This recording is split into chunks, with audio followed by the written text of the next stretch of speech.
Malawakang tigil pasada sa buong bansa. Yan naman ang banta at nais ikasan ng tinatawag na Magnificent Seven at ilang transport groups sakaling tuluyang suspindihin ng Senado ang PUV Modernization Program. Sa isang press conference, kinokondena ng Pasang Mazda ang naging pahayag ni Senate President Francis Cheese Escudero nung nakaraang linggo patungkol rito.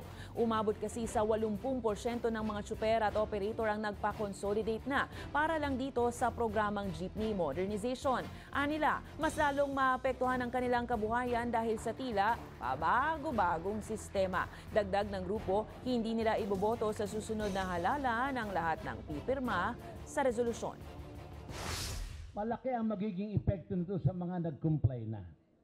Sapagkat kagaya nga sinabi namin 2018, 2007, 2020, marami na po ang tumaya, sumugal, nakiisa. Sapagkat ang iniisip nila, makapagdudulo tayo ng magandang serbisyo, maayos, ligtas ang ating mga mananakay dito po sa programang ito.